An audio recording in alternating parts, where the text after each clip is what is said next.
Hello kids, हम लोग कक्षा 11वीं एनसीईआरटी रसायन विज्ञान का 13वां चैप्टर पढ़ रहे हैं हाइड्रोकार्बन्स। इसके पिछले 5वें वीडियो में मैं आपको एल्कीन्स के रासायनिक गुण पढ़ा रहा था। अब हम इसको आगे बढ़ा रहे हैं ओजोनीकरण, ओजोनी अपघटन, मतलब ओजोनीकरण के बाद ओजोनी अपघटन। पहले ओजोन जुड़ेगा फिर वो तोड़ देगा, है ना, इसको ओजोनी अपघटन कहते हैं। ओजोनी अपघटन में एल्कीन ओजोन का संकलन कर ओजोनाइड बनाते हैं। तो पहले जुड़ेंगे, जैसे यहाँ पर आपको दिख रहा है, अभी बताता हूँ मैं आपको। ये ओजोनाइड बनाते हैं और जिंक और H2O के द्वारा ओजोनाइड का विदलन छोटे अणुओं में हो जाता है, फिर ये टूट जाता है, ये भी हम देखेंगे। यह अभिक्रिया एल्कीन तथा अन्य असंतृप्त यौगिकों में द्विआबंध की स्थिति निश्चित करने के लिए उपयोग में आती है। ठीक है, तो यहाँ पर आप देख सकते हैं ये प्रोपीन है, CH3CH2, ओजोन जुड़ा। तो ओजोन यहाँ पर इस तरह से जुड़ गया जैसे यहाँ पर आपको दिख रहा है, देखिए, है ना, ये अलग हो गए, है ना। देखिए ये जो CH2 है ये बॉन्ड अलग हो गया क्योंकि ये ओजोन के 3 ऑक्सीजन के साथ जुड़ा है, इसलिए यहाँ पर अब कोई बंध नहीं रह गया है। इस बात को विशेष ध्यान रखेंगे थोड़ा सा। अब हम इसको जिंक और H2O की उपस्थिति में ब्रेक करते हैं, तो ये हो जाता है HCHO और CH3CHO, मतलब ये टूट जाएगा, है ना। CH3CHO और HCHO ये अलग हो जाएगा। ठीक है, तो इस तरह से 2 भाग में टूट गया, एक एथेनल है और एक मेथेनल है।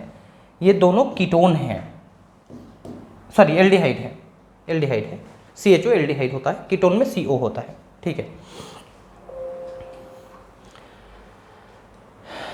2 मेथिल प्रोपेन को अभी हम देखते हैं, प्रोपीन को, है ना।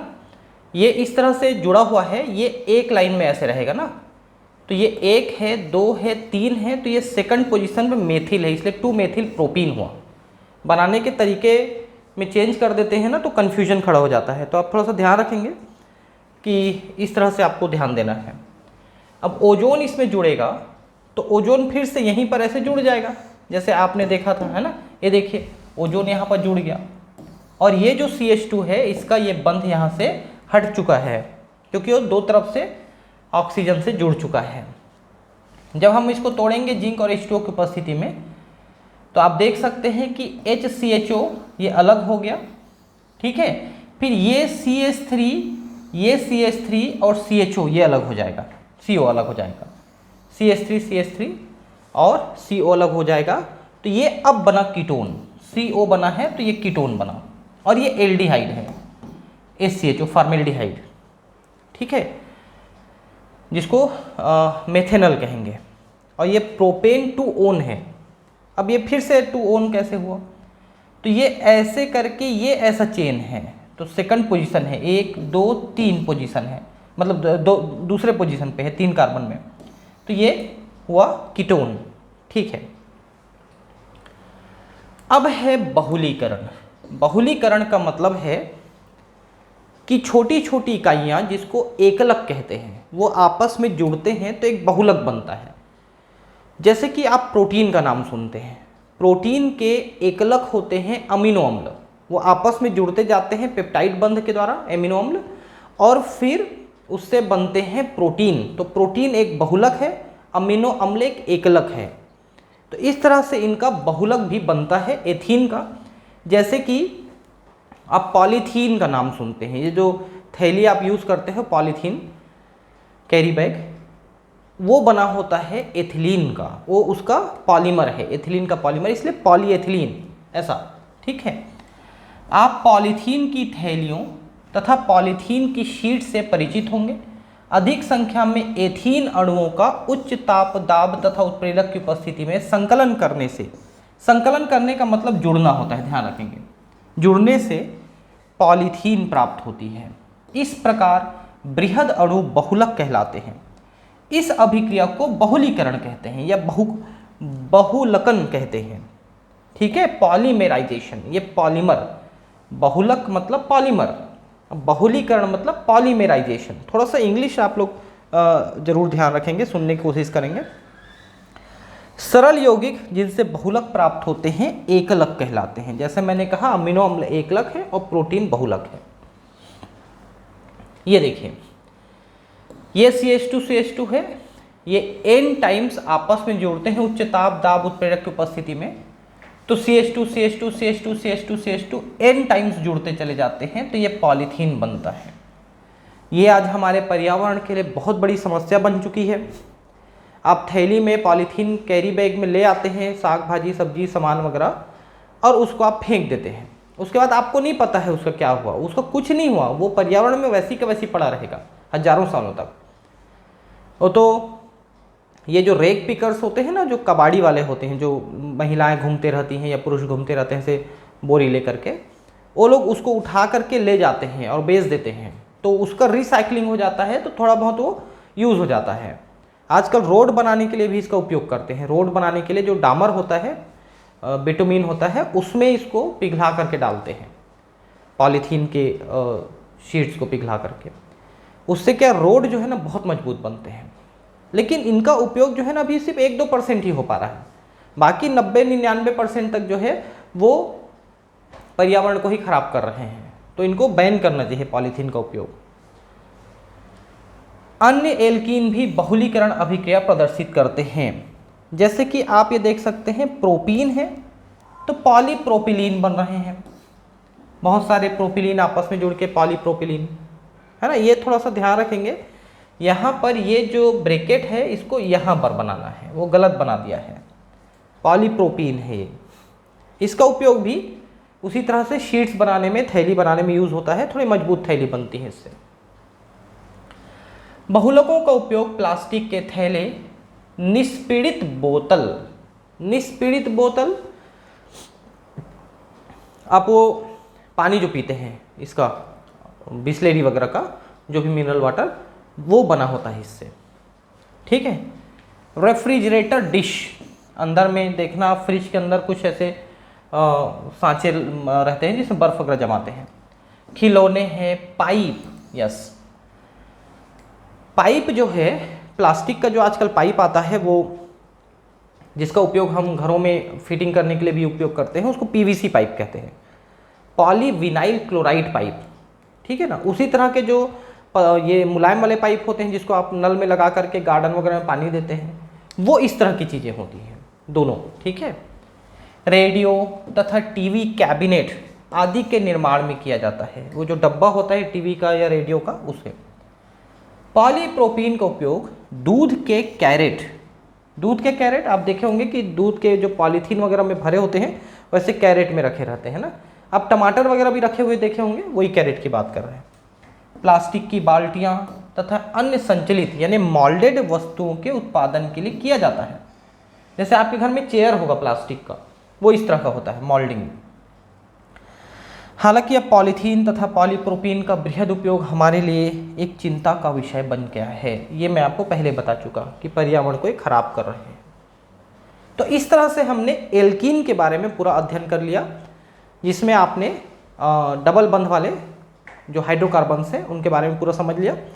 अब हम ट्रिपल बंध वाले कार्बन के बारे में, हाइड्रोकार्बन के बारे में पढ़ेंगे। तो देखिए, जैसे कार्बन है तो 2 कार्बन आपस में 3 बंध द्वारा जुड़े हैं, और इनसे जुड़े हुए जो H की संख्या है वो एक और कम हो गई। सबसे पहले आपने देखा कि दोनों कार्बन में 3-3 हाइड्रोजन जुड़े थे, तो कार्बन आपस में एकल बंध से जुड़े थे, उनको हम एल्केन कह रहे थे। 3-3 हाइड्रोजन जुड़े थे। अब उसमें से एक हाइड्रोजन हमने कम किया, तो ये डबल बंध के द्वारा जुड़े, जिनको आप एल्कीन कह रहे थे। अब एक और हाइड्रोजन कम कर दिए दोनों से एक, तो आपने ट्रिपल बंध वाला देखा, तो इसको हम एल्काइन कहते हैं। ठीक है। और इसमें 2-2 हाइड्रोजन की कमी है।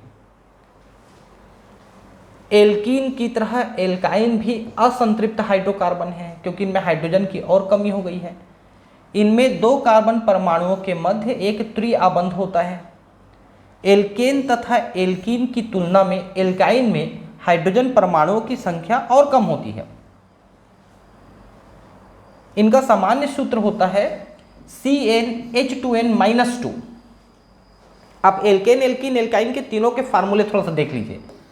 CnH2n +2, ये था आपका एल्केन, जिसमें हाइड्रोजन की संख्या कार्बन की संख्या से 2 गुना और उसका भी 2 ज़्यादा।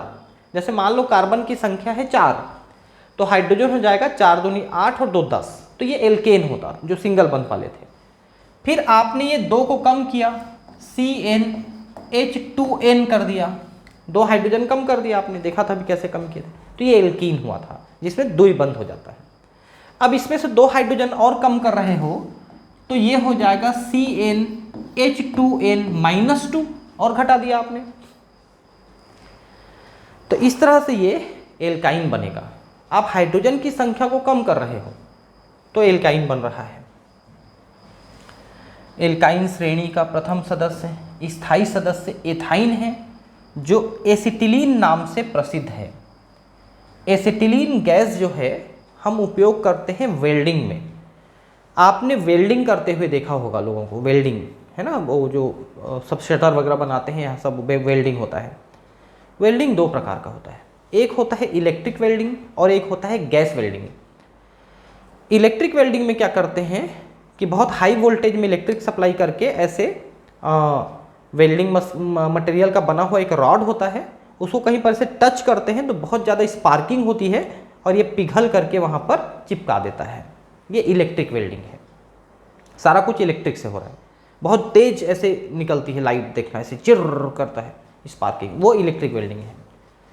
गैस वेल्डिंग आप लोग कम देखे होंगे शायद, या देखे भी हो सकते हैं। उसमें क्या होता है कि 2 पाइप ऐसे आ रहते हैं गैस सिलेंडर से और उसमें से माचिस मार के आग लगा देते हैं, ऐसे फुर्र से ऐसे आग जलते रहता है।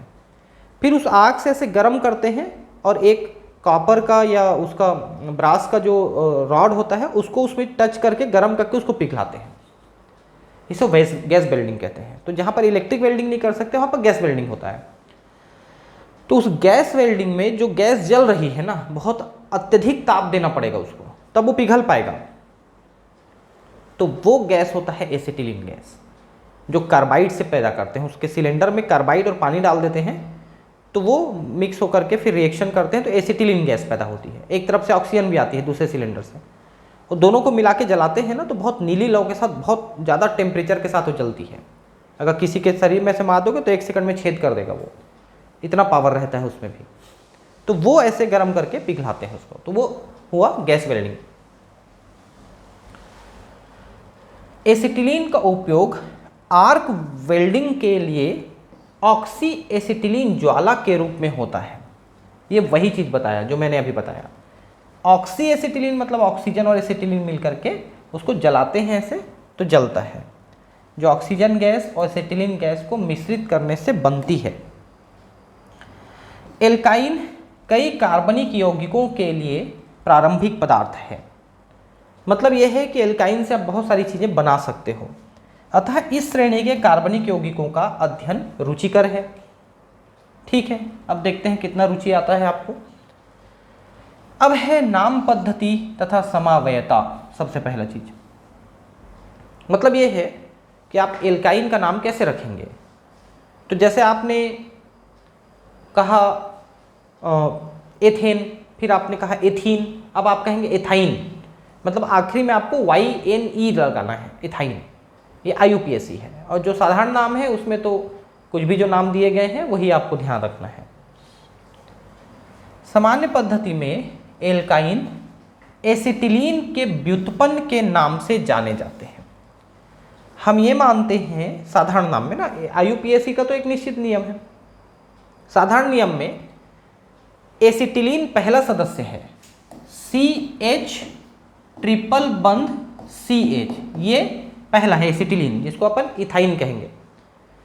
अब बाकी जो बनेंगे ना इसी से बनेंगे, ऐसा हम मानते हैं, साधारण नाम में मानते हैं। मतलब साधारण नाम को देते समय हम इस नाम का प्रयोग यानी एसिटिलीन नाम का प्रयोग तो करेंगे ही। इस चीज को आप समझेंगे। अभी देखिए, IUPAC पद्धति में संगत एल्केन में अनुलग्न एन का आइन द्वारा प्रतिस्थापित करके एल्काइन को संगत एल्केन के व्युत्पन्न के नाम से जाना जाता है। IUPAC में हम इसको एल्केन के व्युत्पन्न के नाम से जानते हैं। जैसे मान लो एथेन है तो एथाइन, प्रोपेन है तो प्रोपाइन, मतलब उसी से पैदा हुआ है ऐसा मानते हैं। त्रिआबंध की स्थिति प्रथम त्रिआबंधित कार्बन से इंगित की जाती है। एल्काइन श्रेणी के कुछ सदस्यों के सामान्य तथा आयुपेशी नाम सारणी में दिए गए हैं। चलिए देखते हैं, एक मिनट, ये सारणी है, एक मिनट, ये सारणी है, थोड़ा सा आगे बढ़ गया है सारणी, कोई बात नहीं, मैं पहले इसको बता देता हूँ, ठीक है। यहाँ पर n का मान देखिए, सामान्य सूत्र क्या लिखा था हमने, CnH2n-2, तो मिनिमम n रहेगा 2, एक नहीं रह सकता, ठीक है। तो 2 है, 3 है, 4 है ना, फिर से 4 है, ये हम देखते हैं अभी। C2H2 फार्मूला है, C3H4 है, C4H6 है, C4H6 है, आप इस फार्मूले में रखेंगे तो आते जाएगा। अब ये देखिए CH है जिसका साधारण नाम एसिटिलीन है और इसका आयुपीएसी नाम इथाइन है, इथाइन, ये तो आप समझ गए, ठीक। अब 3 कार्बन वाला देखिए, 3 कार्बन में आपने क्या किया है, इसी में आपने एक मेथिल को और जोड़ दिया है, ऐसा लग रहा है, देखिए, है ना। तो आपने क्या किया, मेथिल जोड़ा एसिटिलीन में, तो अब साधारण नाम हो जाएगा मेथिल एसिटिलीन, ऐसा हम मान रहे हैं, मतलब एसिटिलीन से ही ये बना है, ऐसा मान रहे हैं। मैंने अभी कुछ देर पहले ही बताया था इस चीज को। तो मेथिल एसिटिलीन, जबकि आयुपीएसी में ये प्रोपाइन हो जाएगा, प्रोपाइन, क्योंकि 3 कार्बन है तो प्रोपाइन। अब 4 कार्बन में आप देखिए कि ये एथिल ग्रुप आपने जोड़ दिया एसिटिलीन में, एथिल ग्रुप, इसलिए आपने कहा एथिल एसिटिलीन, आपने एक साथ जोड़ दिया है। तो अब ये ब्यूट 1 आइन हो जाएगा, और इसी में अगर आपने दोनों तरफ एक एक मेथिल जोड़ा है, देखिए ये चीज को आपने एक तरफ जोड़ दिया तो आपने एथिल कहा, दोनों तरफ बांट के जोड़े CH3 तो डाई मेथिल हो जाएगा, डाई मेथिल एसिटिलीन साधारण नाम में। ये साधारण नाम भी बहुत अच्छा सिस्टम से बना हुआ है यहाँ पर, और ऐसे में आप ब्यूट 2 आइन कहेंगे, ब्यूट 2 आइन, क्योंकि कार्बन संख्या कितनी है, 1 2, दूसरे कार्बन में ट्रिपल बंध है, तो ब्यूट 2 आइन है। ठीक है, एक मिनट, है ना, यहाँ पर हम थे, तो आयुपीएसी नाम में बता रहा था, ठीक है। जैसा आपने पहले पढ़ा है, एथाइन तथा प्रोपाइन अणुओं की केवल एक ही संरचना होती है, किंतु ब्यूटाइन में 2 संरचनाएं संभावित हैं। अभी आपने देखा ना, ब्यूटाइन में 2 संरचना थी, ब्यूट 1 आइन था और ब्यूट 2 आइन था, 2 संरचनाएं हैं, मतलब उसकी पोजीशन आइसोमेरिज्म है। जो ट्रिपल बंध है उसकी, ये देखिए यहाँ पर थोड़ा सा दोबारा देख लीजिए, ये दोनों ब्यूटाइन है, देखिए दोनों ब्यूटाइन है, लेकिन ब्यूट 1 आइन और ब्यूट 2 आइन, ऐसा क्यों है, क्योंकि ट्रिपल बंध पहले कार्बन पे है और ट्रिपल बंध दूसरे कार्बन पे है, इसलिए ब्यूट 1 आइन और ब्यूट 2 आइन, ठीक। चूंकि दोनों यौगिक त्रिआबंध की स्थिति के कारण संरचना में भिन्न है, अतः ये समावयव स्थिति समावयवता कहलाती है, स्थिति समावयता कहलाती है। मतलब ट्रिपल बंध की स्थिति क्या है, 1 नंबर पे है, 2 नंबर पे है, कहाँ पर है, उसके आधार पे स्थिति समावयता है। आप कितने प्रकार के अगले सजात की संरचना को बना सकते हैं, अर्थात अगला एल्काइन है C5H8 के 5 कार्बन परमाणुओं को सतत श्रृंखला तथा पार्श्व श्रृंखला के रूप में व्यवस्थित करने पर निम्नलिखित संरचनाएं संभव हैं। ये देखिए क्या क्या संरचना है। पहली संरचना देखिए एकदम सीधी बनी हुई है, पेंट 1 आइन, ठीक है, जिसमें पहले नंबर पे है, फिर इसको आपने शिफ्ट कर दिया दूसरे नंबर पे, तो पेंट 2 आइन हो गया, ये जो ट्रिपल बंध है ना। फिर तीसरा क्या किया, आपने एक मेथिल को तोड़ करके बीच में कहीं पर ले आए, ये देखिए, तो 1 2 तीसरे पोजीशन पे मेथिल ले आए, तो 3 मेथिल ब्यूट 1 आइन हो गया, है ना। अब मेथिल को और कहीं पर जोड़ सकते थे क्या, तो यस, मेथिल को यहां पर भी जोड़ सकते थे, तो 3 मेथिल के जगह 4 मेथिल भी हो सकता है, ठीक है, लेकिन 2 मेथिल नहीं हो सकता, क्योंकि कार्बन में अभी और जगह नहीं है मेथिल जोड़ने के लिए, तो 2 मेथिल नहीं होगा, 3 मेथिल और 4 मेथिल एक और स्ट्रक्चर यहां पर बन सकती है, संरचना सूत्र 1, 2 स्थिति समवाय तथा संरचना सूत्र 1 एवं 3 या 2 एवं 3 श्रृंखला समवाय के उदाहरण हैं। ये दोनों में स्थिति समवायता है कि 1 नंबर पे है कि 2 नंबर पे स्थिति है, ठीक है। लेकिन आप इसको देखें और इसको देखें या इसको देखें और इसको देखें तो भी आपको दोनों में समझ में आएगी। क्या समझ में आएगी? श्रृंखला, कि ये सीधी श्रृंखला है, ये भी सीधी श्रृंखला है, लेकिन ये शाखित श्रृंखला है। तो इन दोनों में से किसी की भी तुलना इसके साथ करेंगे तो ये श्रृंखला समवायता है।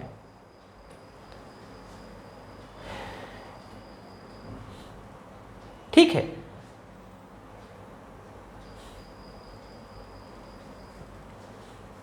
और क्या हो सकता है? ये देखिए 3 मेथिल 1 आइन, 1 मिनट, नहीं ये तो ठीक है, ये क्वेश्चन है, ठीक है, यहाँ तक ये पूरा हो गया है, ठीक है। अब आप आगे देखते हैं, एक उदाहरण है यहाँ पर। एल्काइन श्रेणी के 5वें सदस्य के विभिन्न समवायों की संरचना एवं IUPAC नाम लिखिए। विभिन्न समवायी युग्म किस प्रकार की समवायता दर्शाते हैं? ठीक है, एल्काइन श्रेणी का 5वां सदस्य जो कि 6 नंबर वाला हो जाएगा, क्योंकि 1 कार्बन वाला कोई सदस्य नहीं है, मैं बता चुका हूँ। 2 नंबर वाला पहला सदस्य है, तो ऐसा करके 6 नंबर तक जाएगा, ठीक है। तो उसका सूत्र है C6H10। संभावित समवाय कौन कौन से हो सकते हैं? अब देखिए इसके क्या क्या बनते हैं। पहला सीधा सीधा बनेगा, 1 नंबर पे आइन है, 2 नंबर पे आइन है, 3 नंबर पे आइन है। ये 3 तो बन गए, है ना, 1, 2, 3 नंबर पे आपने डबल बॉन्ड बनाया। तो हेक्स 1 आइन, हेक्स 2 आइन, हेक्स 3 आइन, ठीक। इसके बाद आप देखिए श्रृंखला समवायता क्या, ये तो स्थिति हो गई। अब आपने 1 मेथिल को तोड़ा, 3 नंबर पे जोड़ा, 1, 2, 3 पे जोड़ा तो 3 मेथिल हो गया, है ना। 4 पे जोड़ा तो 4 मेथिल हो गया, क्योंकि गिनती हमको ये ट्रिपल बंध जहां पर है ना उधर से गिनना है, उधर से नहीं गिनना है, उल्टा नहीं गिनना है। तो 3 मेथिल हो सकता है, 4 मेथिल हो सकता है, ठीक है। इन दोनों में पहले नंबर पे है ये, ठीक है। अब मान लो 4 मेथिल में दूसरे नंबर पे हम इसको कर दें तो 4 मेथिल 2 आइन है, पेन 2 आइन है ना, यहाँ पर 1 आइन है, यहाँ पर 2 आइन है। बहुत सारी संरचनाएं संभव हैं, यहाँ पर भी आप देख सकते हैं। एक और CH3 तोड़ के भी हम जोड़ सकते हैं, ठीक है। तो ये हो जाएगा 3,3 डाई मेथिल ब्यूट 1 आइन हो गया। तो ये श्रृंखला समवायता है। उपरोक्त समवाय श्रृंखला समवायता एवं स्थिति समवायता के उदाहरण हैं, ठीक। अब है त्रिआबंध की संरचना। भाई त्रिआबंध कैसे बना? आपने पहले देखा कि जहां पर एक एक बंध वाले थे एल्केन, उसमें कार्बन परमाणुओं की जो हाइब्रिडाइजेशन थी, संकरण, वो sp3 थी, sp3। आप इसको थोड़ा सा एक बार समझ लीजिए। कार्बन में 6 इलेक्ट्रॉन हैं, ठीक है। तो 2 और 4 ऐसे होता है पहले, ठीक है। तो पहले में 2, फिर दूसरे में 4, ऐसा था, ठीक है, ऐसा। तो अब इसमें हाइब्रिडाइजेशन हो सकता है। sp3 का मतलब क्या है कि एक S और 3 P, तीनों अगर संकरण में भाग लिए तो टोटल 4 ऑर्बिटल बनेंगे। चारों ऑर्बिटल का नाम होगा sp3 sp3 sp3 sp3, क्योंकि संकरण के बाद S या P ऑर्बिटल की अलग अलग पहचान नहीं रहती है। संकरण से पहले ये S ऑर्बिटल थे, ये px था, py था, pz था, लेकिन संकरण के बाद इनका अलग अलग नाम नहीं रहेगा, तीनों का नाम रहेगा sp3, सॉरी चारों का नाम रहेगा sp3 ऐसा सभी का नाम। तो अगर चारों ऑर्बिटल संकरण में भाग लिए, sp3 संकरण हुआ, 4 संकरित ऑर्बिटल बने, तो ये सभी सिग्मा बंध बनाएंगे और ये एल्केन में होगा, एल्केन जहां पर सिंगल सिंगल बॉन्ड भी बनेगा, ठीक। मान लो ऐसा होता है कि चारों में से ये भाग नहीं लेगा और सिर्फ ये भाग लेंगे 3, तो ये sp2 हो जाएगा, क्योंकि एक s और 2 p संकरण होगा, एक असंकरित रहेगा। अब ये भी बंध बनाएगा लेकिन ये पाई बंध बनाएगा, बाकी सभी सिग्मा बंध बनाएंगे। ये आपने एल्कीन में देखा कि एक पाई बंध बन रहा है, एक सिग्मा बंध बन रहा है और बाकी हाइड्रोजन के साथ सिग्मा बंध बन रहा है। लेकिन अब ऐसा होगा कि 2 छूट जाएंगे और सिर्फ 2 संकरण करेंगे, तो ये हो जाएगा sp संकरण। sp संकरण 2 असंकरित रह जाएंगे, 2 संकरित बनेंगे। तो ऐसे में फिर 2 संकरित वाले सिग्मा बंध बनाएंगे, एक हाइड्रोजन के साथ एक कार्बन के साथ। कार्बन, ठीक है ना, ये जैसे कार्बन है, ये कार्बन है, ये भी कार्बन है, इनके पास 2 संकरित ऑर्बिटल हैं, तो एक ऑर्बिटल का प्रयोग तो ये आपस में बंध बनाने में कर लिए, जो सिग्मा बंध हो गया, ठीक है। एक ऑर्बिटल का प्रयोग है हाइड्रोजन के साथ सिग्मा बंध बनाने के, ये लो, ठीक है। 2 संकरित ऑर्बिटल उपयोग हो गए, sp संकरित सिग्मा बंध बनाने में। लेकिन अब दोनों के पास 2 असंकरित ऑर्बिटल भी हैं, उसके द्वारा ये और 2 बंध बना लेंगे आपस में, लेकिन ये पाई बंध होंगे, ये ऐसा पाई बंध होगा, ठीक है। तो कार्बन कार्बन के बीच में पाई पाई बंध बन गया, ठीक। तो 3 बंध इस तरह से बना, जिसमें एक बंध सिग्मा का है, 2 बंध पाई का है, ठीक है। एथाइन एल्काइन श्रेणी का सरलतम अणु है। एथाइन की संरचना चित्र में दर्शाई गई है, ठीक है, इसको आप देख सकते हैं। मैंने अभी बताया था आपको कि एक एक बंध दोनों के बीच में सिग्मा बंध बनेगा और एक एक बंध पाई, 2 बंध पाई बनेंगे। तो देख सकते हैं ये कार्बन है, ये कार्बन है, इनका आपस में एक बंध सिग्मा इधर और एक बंध हाइड्रोजन के साथ सिग्मा बंध ऐसे बने, एक एक सिग्मा बंध आजू बाजू से बना लिए। बाकी 2 पाई बंध बनेंगे, ये देखिए, ये एक पाई बंध हुआ और ये दूसरा पाई बंध हुआ, ठीक है। इसमें px इसके px के साथ और py इसके py के साथ एक एक पाई बंध बनाएंगे। pz वाला यहां पर यूज हो गया है क्योंकि वो संकरण में भाग लिया था। जो नहीं भाग लिए x और y, वो यहां पर पाई बंध बना रहे हैं, और जो भाग लेके संकरण किए थे वो यहां पर सिग्मा बंध बना रहे हैं। तो इस तरह की संरचना आपको देखने को मिलेगी। ये सब चीजें मैं संकरण में पढ़ा चुका हूं भाई, एक बार अगर आप देखेंगे उधर पिछले चैप्टर्स में तो आपको समझ में आएगा। एथाइन के प्रत्येक कार्बन परमाणु के साथ 2 sp संकरित कक्षकों के समअक्षीय अतिव्यापन से कार्बन कार्बन सिग्मा आबंध बनता है, ठीक। मैंने अभी बताया आपको कि कार्बन कार्बन के बीच में एक सिग्मा आबंध जो कि संकरित ऑर्बिटल से होता है। प्रत्येक कार्बन परमाणु का एक शेष sp संकरित कक्षक अंतर्नाभिकीय अक्ष के सापेक्ष हाइड्रोजन परमाणु के 1s कक्षक के साथ अतिव्यापन करके 2 CH सिग्मा आबंध बनाते हैं। ये भी मैंने बताया आपको कि इधर से एक बन जाएगा, इधर से एक बन जाएगा, ये भी सिग्मा आबंध है। ये सीधा सीधा 180 डिग्री का कोण होता है, मतलब सीधा सीधे ऐसे अणु बनेगा, है ना, कार्बन कार्बन हाइड्रोजन हाइड्रोजन, एकदम स्ट्रेट सीधी लाइन में एक अणु बनेगा। तो इनके बीच में 180 डिग्री का कोण है। प्रत्येक कार्बन परमाणु के पास कार्बन कार्बन आबंध तथा तल के लंबवत असंकरित पी कक्षक होते हैं। मैंने ये भी बताया कि असंकरित बचा है पी कक्षक, वो भी यहां पर बनाएंगे लेकिन वो पाई बंध बनाएंगे।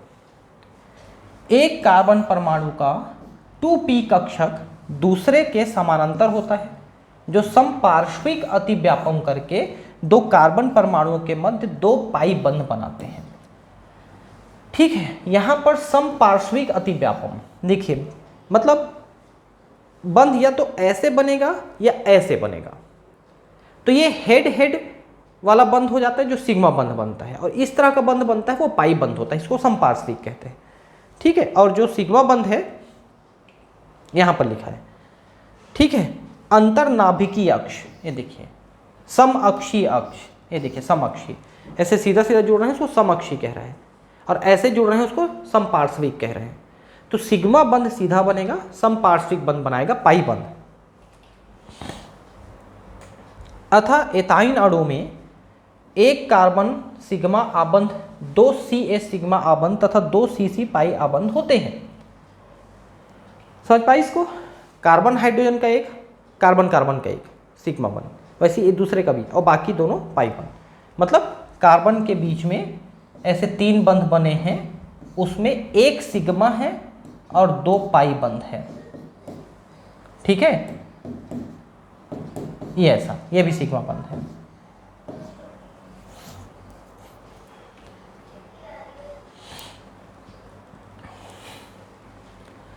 कार्बन कार्बन की आबंध सामर्थ्य बंध एंथैल्पी 823 किलो जूल पर मोल है, जो कार्बन कार्बन द्विआबंध बंध एंथैल्पी 681 किलो जूल पर मोल और सिंगल आबंध वाले 348 किलो जूल पर मोल से अधिक होती है। मैंने पहले ही बताया है आपको कि 2 कार्बन के बीच में एक बंध है तो ये कम मजबूत है क्योंकि कम ऊर्जा निकली है। 2 बंध बने तो ज़्यादा मजबूत है, 3 बंध बने तो और ज़्यादा मजबूत है। कितनी मजबूत है देखिए, 348 एक बंध में निकला, 2 बंध में निकला 681 और 3 बंध में निकला 823। जितनी ऊर्जा निकलेगी ना बंध बनते समय, वो बंध उतना ज़्यादा मजबूत होता है। तो ये सबसे ज़्यादा मजबूत बंध है। और पास भी आते जाएंगे, मैंने पहले ही बताया है कि सिंगल आबंध की दूरी 1.54 थी, 2 आबंध की दूरी 1.31 के आसपास थी और 3 आबंध की 1.2 के आसपास रहेगी। मतलब पास आते जाते हैं, दूर थोड़ा पास और पास, तो बंध लंबाई कम होते जाती है। ये देखिए 3 वाले की बंध लंबाई 120 है, 2 वाले की बंध लंबाई 134 है और 1 वाले की बंध लंबाई 154 है पिकोमीटर। ठीक है, तो ये बंध लंबाई कम होते जाती, ज़्यादा पास आते जाते हैं, क्योंकि बंधन जितना ज़्यादा मजबूत रहेगा वो उतने ज़्यादा पास आते जाते हैं। अक्षों पर 2 कार्बन परमाणुओं के मध्य इलेक्ट्रॉन अब अंतर्नाभिकीय सममित बेलनाकार स्थिति में होते हैं। बेलनाकार स्थिति मतलब सीधे सीधे ऐसे इलेक्ट्रॉन अब रहे हैं। बेलन तो सीधी होती है ना। एथाइन एक रेखीय अणु है, ये बहुत इंपॉर्टेंट बात है, इसको थोड़ा सा ध्यान रखेंगे कि रेखीय अणु का मतलब है कि वो सीधी सीधी अणु है एथाइन। अब इसका विरेचन देखते हैं, मतलब आप एल्काइन को बना कैसे सकते हैं। विरेचन का मतलब बनाना है, तो इसको दूसरे कंपाउंड से हम कैसे बना सकते हैं। तो पहला है कैल्शियम कार्बाइड से। मैंने अभी आपको उदाहरण दिया था कि गैस वेल्डिंग में इसका प्रयोग करते हैं, तो उसमें कैल्शियम कार्बाइड से ही वो गैस को बनाते हैं, एसिटिलीन गैस को। ठीक है, जल के साथ कैल्शियम कार्बाइड की अभिक्रिया पर औद्योगिक रूप से एथाइन बनाई जाती है। ठीक है, ये देखिए यहाँ पर तो 1 मिनट रुकिए थोड़ा सा।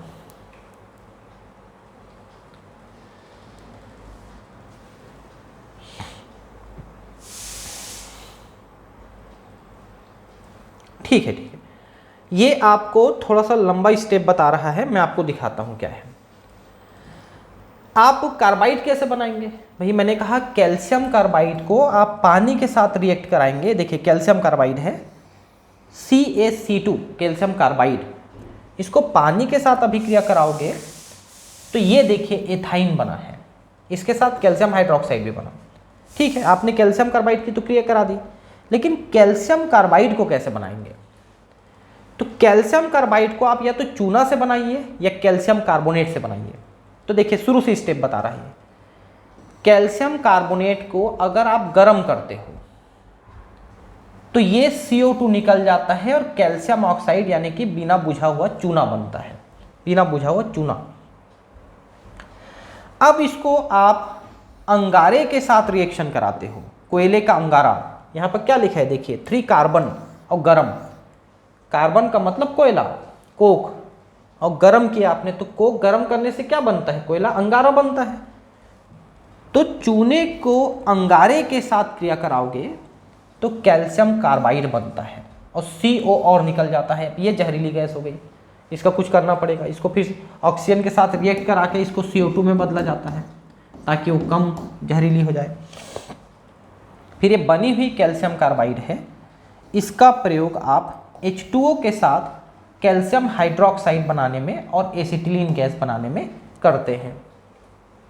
ठीक है, तो एक बार फिर से पढ़ा देता हूँ। यहाँ पर क्या लिखा है आप देख लीजिए। ये थोड़ा सा ना ये रिएक्शन को पीछे अगले वाले रिएक्शन को इधर लिख दिया है, तो अपन कैल्शियम कार्बाइड वाले जो पढ़े इसको पहले यहाँ पर पढ़ा देता हूँ। ये बाद की बात है, इसको बाद में पढ़ेंगे। जल के साथ कैल्शियम कार्बाइड की अभिक्रिया पर औद्योगिक रूप से एथाइन बनाई जाती है। कोक तथा बिना बुझे चूने को गर्म करके कैल्शियम कार्बाइड बनाया जाता है। चूना पत्थर से निम्नलिखित अभिक्रिया द्वारा बिना बुझा चूना प्राप्त होता है। ये सारी प्रक्रिया मैंने अभी आपको बता दी। अब है सन्निध डाई हैलाइड से। सन्निध डाई हैलाइड, फिर से दो आजू बाजू के कार्बन में हेलोजन जुड़े हैं, फ्लोरीन क्लोरीन ब्रोमीन आयोडीन, उनसे कैसे बनाएंगे। ये देखिए, ये इसका रिएक्शन यहाँ पर दिया है, थोड़ा इधर दे दिया है, तो आप कंफ्यूज नहीं होंगे, मैं यहाँ पर बता रहा हूँ आपको, है ना। ये देखिए डाई हैलाइड है ये सन्निध। सन्निध क्यों? क्योंकि दो हेलोजन अलग अलग आजू बाजू के कार्बन में जुड़े हैं, इसलिए सन्निध है। इसको आप एल्कोहलिक KOH के साथ रिएक्शन कराइए। पोटेशियम हाइड्रोक्साइड दो प्रकार से उपयोग कर सकते हो, एक तो जलीय यानी जल की उपस्थिति में, और एक एल्कोहलिक यानी एल्कोहल की उपस्थिति में। तो आप यहाँ पर एल्कोहल की उपस्थिति में KOH लिए हो, इसलिए एल्कोहलिक KOH है। इसके साथ रिएक्शन कराओगे तो ये जो K है ये एक ब्रोमीन को लेके अलग हो जाएगा। ठीक है, ये देखिए KBr एक ब्रोमीन को लेके अलग हो गया, और साथ में OH जो है एक हाइड्रोजन को लेके अलग हो जाएगा, तो H2O बन जाएगा। ये देखिए H2O। तो अब ये बचा CH2 CHBr। ये देखिए CH2 CHBr पहले ये बना। अब इसको आप क्या करिए,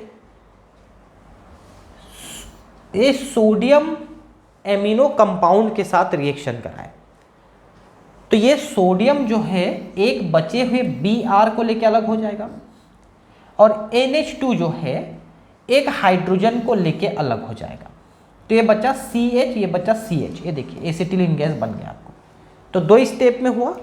सबसे पहले आप एल्कोहलिक KOH लिए, तो KBr और H2O निकल गया, तो ये CH और CHBr बन गया। अब ये सोडियम और एमिनो के प्रेजेंस में आपने इसको रिएक्शन कराया, तो एक Na और एक NaBr और एक NH3 निकल गया, तो CH हो गए। इसी रिएक्शन को वहां पर डिटेल दिया है सन्निध डाई हैलाइड वाला। सन्निध डाई हैलाइडों की अभिक्रिया एल्कोहली पोटेशियम हाइड्रोक्साइड से कराने पर इनका विहाइड्रोहेलोजनीकरण होता है।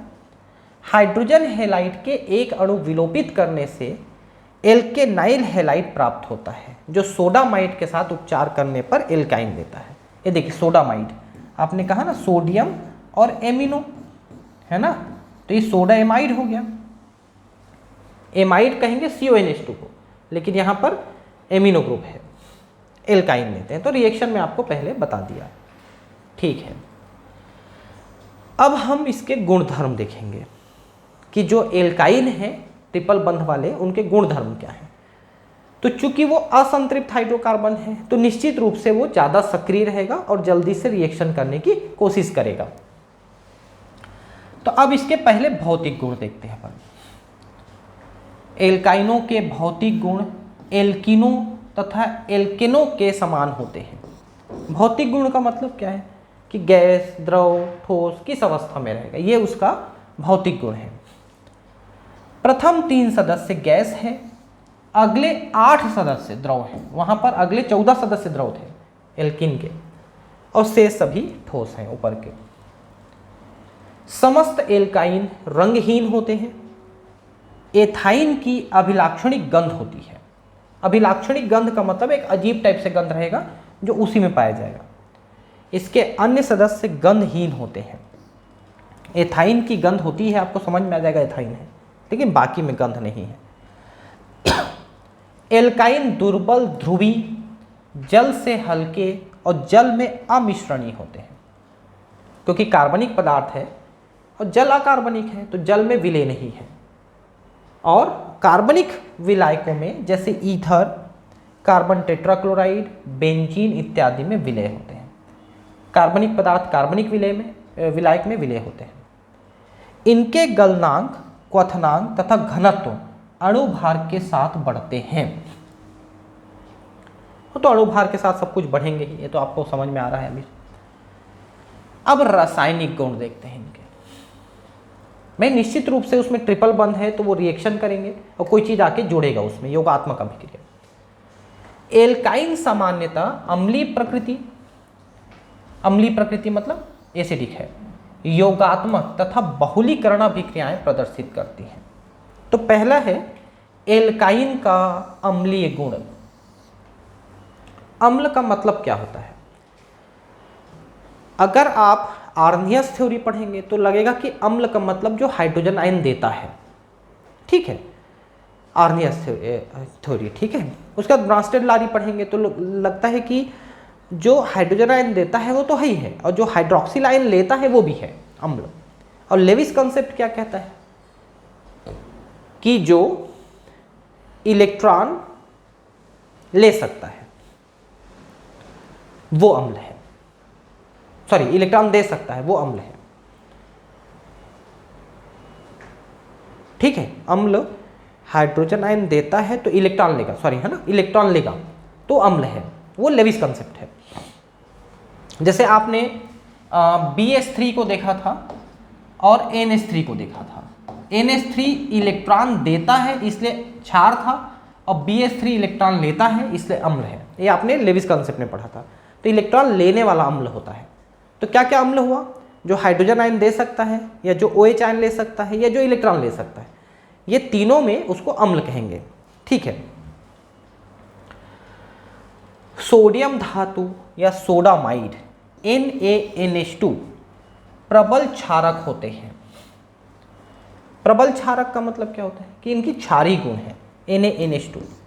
ये एथाइन के साथ अभिक्रिया करके डाइहाइड्रोजन मुक्त कर सोडियम एसिटेलाइड बनाते हैं। भाई अगर अम्ल की क्रिया क्षार के साथ करोगे तो कुछ तो रिएक्शन होगा ना। अब जो एल्काइन है वो अम्लीय गुण है और क्षार के साथ अभिक्रिया कर रहे हैं तो हाइड्रोजन मुक्त कर देते हैं और सोडियम एसिटेलाइड बनाते हैं। इस प्रकार की अभिक्रियाएं एथीन तथा एथेन प्रदर्शित नहीं करते हैं, ये वाला रिएक्शन नहीं प्रदर्शित करते। यह परीक्षण एथीन तथा एथेन की तुलना में एथाइन की अम्लीय प्रकृति को इंगित करता है। ऐसा क्यों है? क्या इसकी संरचना तथा संकरण के कारण होता है? आप यह अध्ययन कर चुके हैं कि एथाइन में हाइड्रोजन परमाणु sp संकरित कार्बन परमाणु से एथीन में sp2 और एथेन में sp3 संकरित कार्बन परमाणु से जुड़ा होता है। तीनों का संकरण आपको बता चुका हूं। एथाइन के sp संकरित कक्षक में अधिकतम S गुण 50% के कारण उसमें उच्च विद्युत ऋणात्मकता होती है। भाई तीनों में देखेंगे sp3 तो 4 ऑर्बिटल हुए, तो S का ये S है और 3 p है, तो S हो गया 25%। किसमें? एल्केन में। फिर एथीन में आप देखें, यानी कि एल्कीन में आपने देखा कि sp3 है, मतलब एक S और 2 p, तो S का पार्ट हुआ 33। अब आया sp, तो S का पार्ट है 50 और p का पार्ट है 50। तो ये इस कारण से S गुण जैसे जैसे बढ़ता है ना, विद्युत ऋणात्मकता बढ़ती है, मतलब साझे के इलेक्ट्रॉन को अपनी ओर खींचने की क्षमता ज़्यादा बढ़ जाती है। तो कार्बन, ये कार्बन है, ये हाइड्रोजन है, इन दोनों के बीच में जो साझे के इलेक्ट्रॉन है उसको कार्बन अपने तरफ खींच लेगा। तो कार्बन में थोड़ा सा ऋण और हाइड्रोजन में थोड़ा सा धन आवेश आ जाएगा। ये इसकी ध्रुवता है। अतः ये एथाइन में कार्बन हाइड्रोजन आबंध के साझा इलेक्ट्रॉनों को एथीन में कार्बन के संकरित कक्षक तथा एथेन में कार्बन के संकरित कक्षकों की तुलना में अपनी ओर अधिक आकर्षित करेंगे। मैं बता चुका इस चीज़ को कैसे आकर्षित कर रहे हैं, जिससे एथेन तथा एथीन की तुलना में एथाइन में हाइड्रोजन परमाणु प्रोटॉन के रूप में आसानी से विलोपित हो जाएंगे। अब ये जो हमने बनाया ये हाइड्रोजन के रूप में विलोपित होंगे। हाइड्रोजन आयन दे रहा है, अभी मैंने बताया आपको कि अम्ल की प्रकृति है कि हाइड्रोजन आयन दे सकता है, तो यहाँ पर हाइड्रोजन आयन देने की क्षमता है, देखिए। अतः त्रिआबंधित कार्बन परमाणु से जुड़े हाइड्रोजन परमाणु अम्लीय प्रकृति के होते हैं, वो अलग से निकल सकते हैं। ठीक है, अब ये देखिए, इसलिए जब हम सोडियम के साथ रिएक्शन कराए तो सोडियम यहाँ पर हाइड्रोजन को हटा के खुद जुड़ गया, ये देखिए, और हाफ हाइड्रोजन निकल गया। ऐसा ही एक और रिएक्शन कराएंगे तो एक और हाफ हाइड्रोजन निकलेगा, ये देखिए। इसको आगे रिएक्शन करा रहे हैं और सोडियम के साथ, तो ये वाला हाइड्रोजन भी निकल रहा है सोडियम के साथ जुड़ के, ये देखिए, ये सोडियम 2 जुड़ के और 2 हाफ हाइड्रोजन निकल गया। तो ये हाफ और ये हाफ मिलके H2 बना लिए, हाइड्रोजन निकल गया। एक ही रिएक्शन है ना, ये आगे बढ़ रहा है। पहले आपने एक हाइड्रोजन को निकाला, फिर दूसरे हाइड्रोजन को भी निकालेंगे, तो दोनों हाफ हाफ मिल करके एक हाइड्रोजन H2 बना लेंगे। तो पहले में एक सोडियम जुड़ा है इसलिए सोडियम एथेनाइड है, दूसरे में 2 सोडियम जुड़े हैं इसलिए डाइसोडियम एथेनाइड है। ठीक है, तो CH3CCH ये सोडियम एमाइड है, तो आप इसका प्रयोग कर रहे हैं और यहाँ पर ये सोडियम यहाँ पर हाइड्रोजन को हटा के जोड़ रहा है, तो सोडियम प्रोपेनॉइड हो गया और एक NH3 अलग हो जाएगा। ये हाइड्रोजन और ये दोनों मिलकर के NH3 बना रहा है, देख सकते हैं, ये NH3 बन गया है ना, सोडियम वहाँ पर जुड़ गया हाइड्रोजन की जगह में। तो इस तरह से ध्यान रखने योग्य बात यह है कि त्रिआबंध से जुड़े हाइड्रोजन परमाणु अम्लीय प्रकृति के होते हैं, परंतु एल्काइन के समस्त हाइड्रोजन परमाणु अम्लीय प्रकृति के नहीं होते हैं। सिर्फ त्रिआबंध वाले हाइड्रोजन, जो त्रिआबंध वाले कार्बन से जुड़े हैं, वो हाइड्रोजन अम्लीय प्रकृति के हैं। बाकी कितना भी लंबे हैं वो कोई दिक्कत नहीं, वो अम्लीय नहीं है। उपयुक्त अभिक्रियाएं एल्कीन तथा एल्केन प्रदर्शित नहीं करते हैं। यह परीक्षण एल्काइन एल्कीन एल्केन में विभेद करने हेतु प्रयुक्त किया जाता है। ब्यूट 1 आयन तथा ब्यूट 2 आयन की उपरोक्त अभिक्रिया कराने पर क्या होगा? एल्केन एल्कीन एल्काइन निम्नलिखित क्रम में अम्लीय प्रकृति के होते हैं। अब ब्यूट 1 आयन और ब्यूट 2 आयन में प्रक्रिया कराओगे तो वैसे ही जुड़ते चले जाएंगे। जहां पर कार्बन में एक हाइड्रोजन है वो हट जाएगा, उसकी जगह सोडियम जुड़ जाएगा। अम्लीय प्रकृति देख सकते हैं कि जो एल्काइन है वो सबसे ज़्यादा अम्लीय प्रकृति है, ट्रिपल बॉन्ड वाला। 2 बॉन्ड वाला एल्कीन कम है और एल्केन और कम है। एल्केन एल्कीन एल्काइन बढ़ते चला जा रहा है ना। ये देखिए, ये ज़्यादा है और इससे तो बहुत ज़्यादा है। ठीक है, यहाँ पर थोड़ा सा एक चीज़ और ध्यान दीजिए कि ये ट्रिपल बंध वालों की तुलना कर रहा है ना। तो ये देखिए, ये एथाइन है, ये ज़्यादा है। ये प्रोपाइन है, इससे एथाइन ज़्यादा है और प्रोपाइन ब्यूटाइन से बहुत ज़्यादा है। ये देखिए थोड़ा सा ब्यूटाइन, इस ब्यूटाइन से ये प्रोपाइन जो है बहुत ज़्यादा अम्लीय है और इससे थोड़ा ज़्यादा अम्लीय है एथाइन। मतलब कार्बन की संख्या बढ़ रही है ना, तो अम्लीय प्रकृति कम हो रही है। इसको थोड़ा ध्यान देंगे यहाँ पर। अब है योगज अभिक्रिया। योगज अभिक्रिया का मतलब है कि उसमें कोई चीज़ जुड़ेंगे तो योगज अभिक्रिया है। एल्काइनों में त्रिआबंध होता है, अतः यह डाइहाइड्रोजन हैलोजन, डाइहाइड्रोजन हैलाइड आदि के 2 अणुओं से योग करते हैं। देखते हैं क्या क्या योग होते हैं। योगज उत्पाद निम्नलिखित पदों में बनता है। ये ट्रिपल बंध है। किसी HZ का मतलब क्या होता है कि H के साथ कोई दूसरा चीज जुड़ा हुआ है, ये इसके साथ रिएक्शन किया तो दोनों यहाँ पर देखिए कि H तो यहाँ पर जुड़ जाएगा, ये देखिए CH हो गया, और ट्रिपल बंध जो है डबल बंध में कन्वर्ट हो गया और Z अकेला रह गया। तो ये देखिए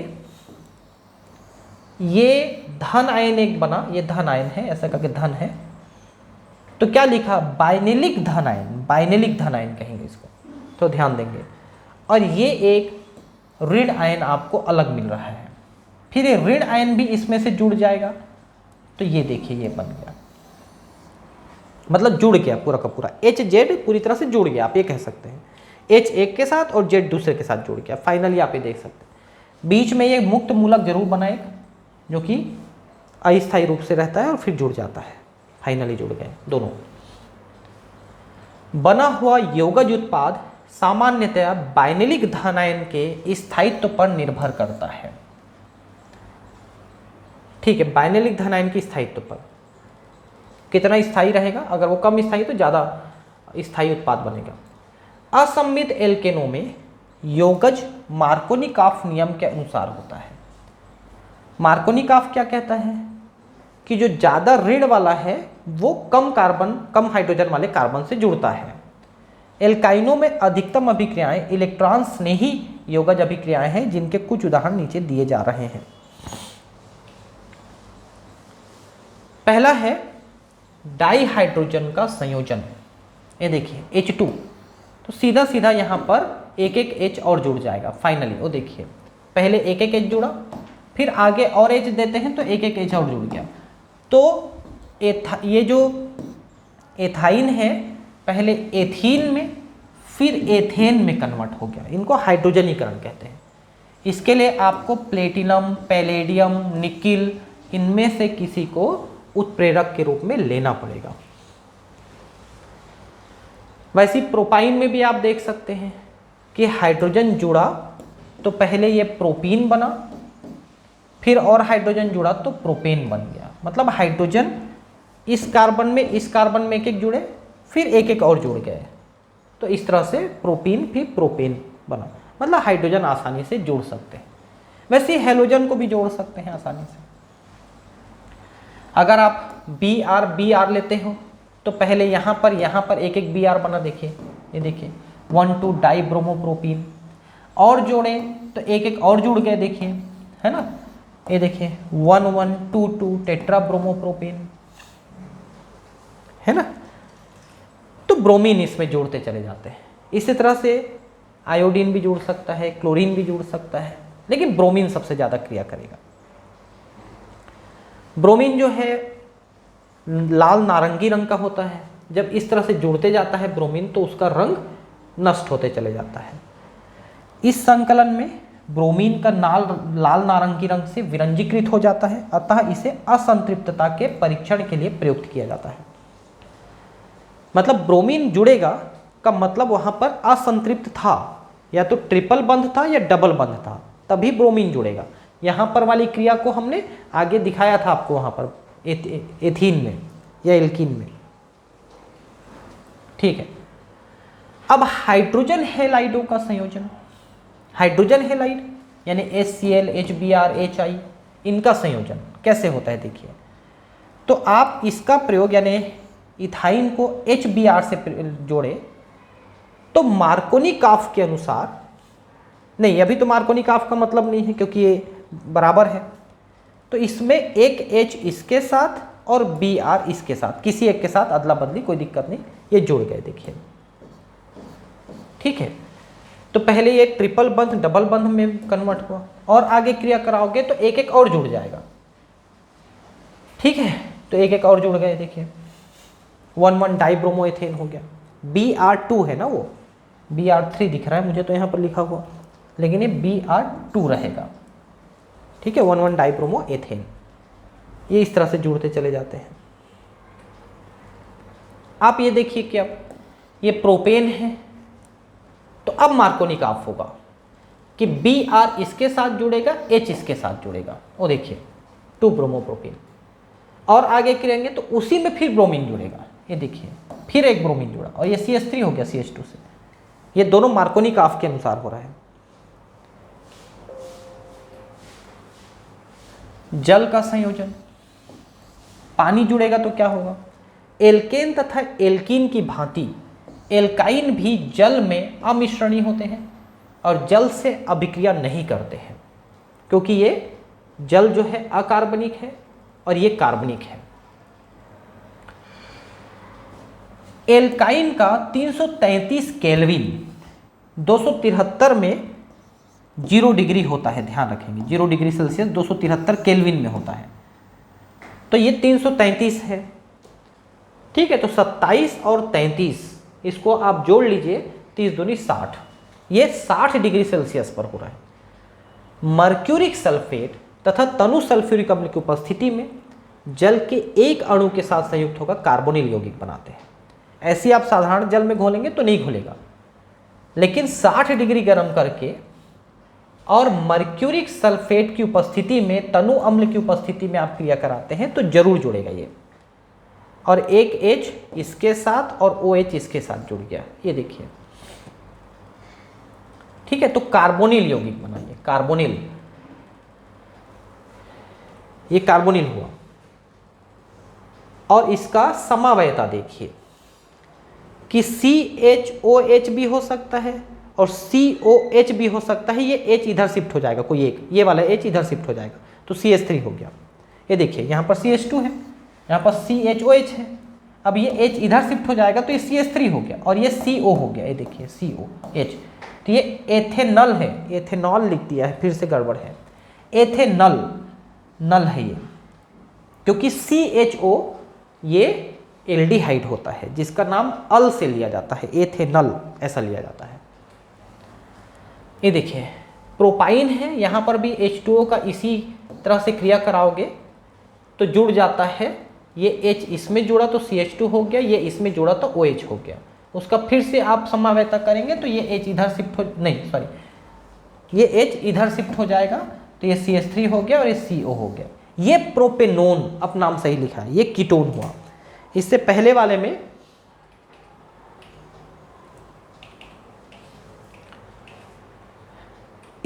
वाले में ये एल्डिहाइड बना रहा है और यहां पर आपका कीटोन बना रहा है, मतलब बड़े वाले में से कीटोन बनेगा। ठीक है,